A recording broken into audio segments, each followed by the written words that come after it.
Hey guys, welcome back to Blue Fire Toys and Collectibles. Today I'm going to be looking at the Super 7 Toho Ultimates Rose Form Biollante from the 1989 movie Godzilla vs. Biollante. This figure was released in summer of 2023, and I had actually pre-ordered mine like a year or a year and a half earlier. They took a while to come out. I paid $87.99 before tax and shipping for this figure from Big Bad Toy Store. So once all was said and done, I ended up paying right around $100 for this figure, which I'm going to be perfectly honest, is very high for this figure. Yes, this is a great figure, but for the issues present within, it is not a $100 figure. I actually do have a fun story, though, about when I received mine. I got mine alongside my Super 7 Ultimates Godzilla 1989 figure, which I looked at in a previous video. And I got them both the day before G-Fest last summer. Both of them arrived that afternoon, which was really cool. It was like a little extension of the G-Fest celebration. And for those of you who may not know, G-Fest is an annual convention held in Rosemont, Illinois, that is dedicated to Godzilla and all manner of other giant monsters. I'm actually going to be posting several tips and tricks videos for anyone who is going to G-Fest that may help you in your planning and your overall enjoyment of the con over the next few weeks as we lead up to G-Fest starting on July 12th. So be on the lookout for those videos coming up starting next week. Anyway, back to the review. So let's take a look at this figure's detail.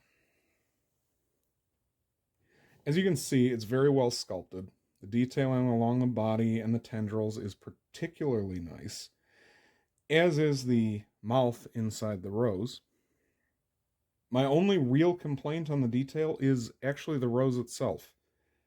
I think it could have used a little more differentiating between each petal. You don't get any real sense of depth with the rose petals. They look like they're molded as one piece, which of course they are. The acid sac here in the stomach is very cool. It's actually molded as one separate piece from the rest of the body.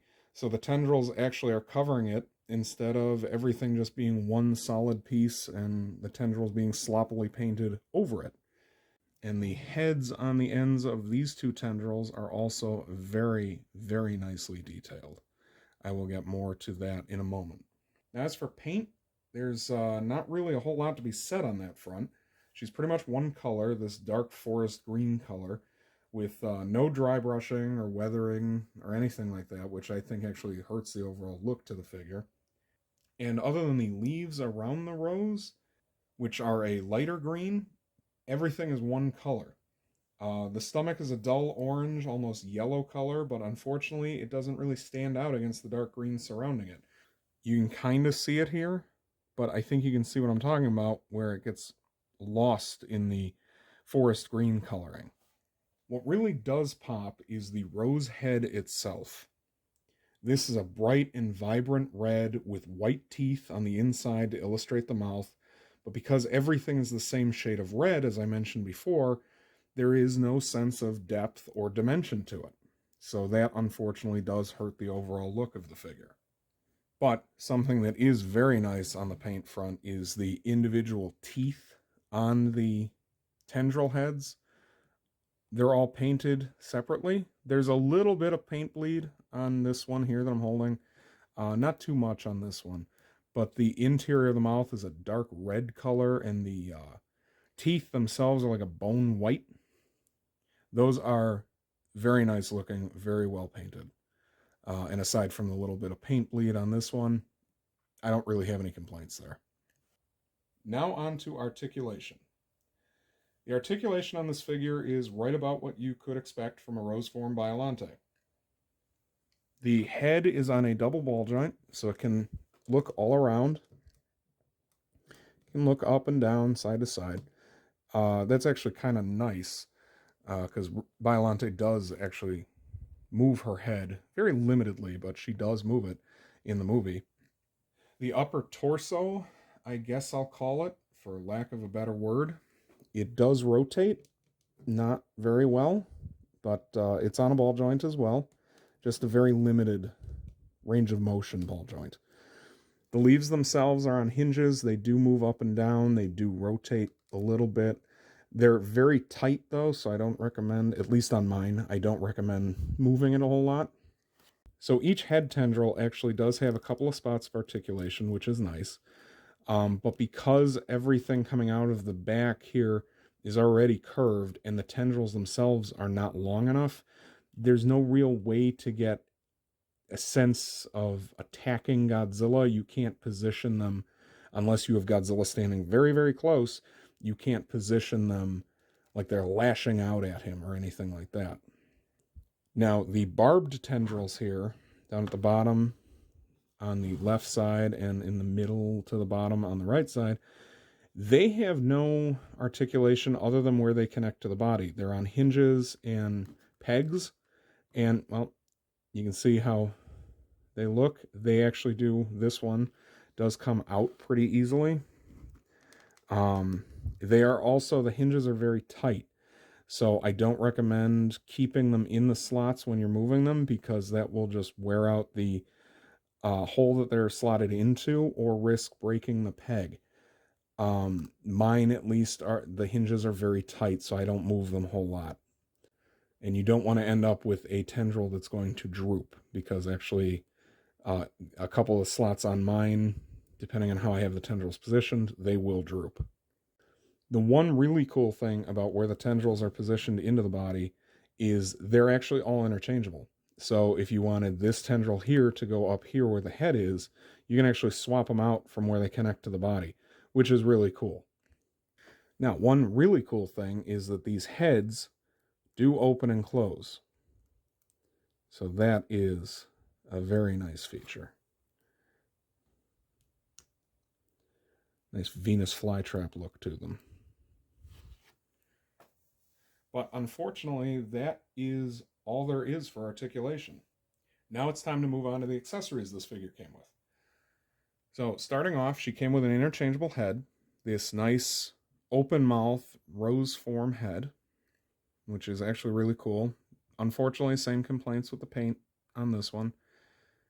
And to swap it out, you just pull the other head off, slap this one on, but I do recommend using a hairdryer or some hot water to get it on, because it is very hard to do, and you don't want to risk breaking your figure. The other two accessories she came with are actually technically 4. These 2 battle-damaged heads, they unfortunately do not have any mouth opening capabilities, which is a little disappointing, but they make up for that in something really cool. They swap out right here on this side and right here on this side, and it doesn't matter which head, and they swap out with this piece, so it can look like Godzilla either pulled the tendril apart or blasted it with his heat ray and blew it apart. So that's really cool, and they slot together very nicely, and they will actually stay like that pretty well too. A really cool thing about these heads is that the Super7 Toho Ultimates Godzilla 1989 can actually hold these in his hand. So that's a very nice touch. Now we're going to move on to look at scale. Here she is with the SH Monster Arts Godzilla -1 figure, which I looked at in a previous video. So if you haven't checked that out, please do so. And you can see here how much larger the Super 7 figure is compared to the SH Monster Arts figure, but actually for this Godzilla and this Biollante, I think they actually look pretty cool together. Here she is with the Hiya Toys Exquisite Basics Series Godzilla 2021 reissue figure. I will be looking at this Hiya Toys Exquisite Basics Series Godzilla 2021 figure in the not too distant future, so keep your eyes open for that. And here she is with her counterpart Super 7 Ultimates Godzilla 1989 doing battle in Lake Ashinoko. And here is Rose Biollante's defeat by Godzilla. The figure of Godzilla pictured here is the Super 7 Toho Ultimates Godzilla 1989 Heat Ray version, which was a 2023 New York Comic Con exclusive figure. I will be looking at him in the not so distant future. And here she is with the Bandai Movie Monster Series Godzilla 1991 6-inch vinyl figure And actually, this scale is a little bit closer to what it should be, in my opinion at least. So what are my final thoughts on this figure? I do recommend this figure despite the flaws, if for no other reason than there have been very few Rose Form Biollante figures released. Plus, she looks really good next to the Super7 Ultimates Godzilla 1989 figure. But is she worth paying $100 for? Absolutely not. The drawbacks far outweigh the benefits in this case, so if you're looking to pick this figure up, look for a sale because she's not worth $100. She's definitely worth anywhere between $50 and $70, but no more than that. I have seen this figure on Big Bad Toy Store on sale, and that has actually come up several times in the last year, so be on the lookout for that. So, that's really about it for this one, guys. Please don't forget to like, comment, share, and subscribe to keep this channel growing. I hope this has helped you in your collecting endeavors, and I will see you in the next one.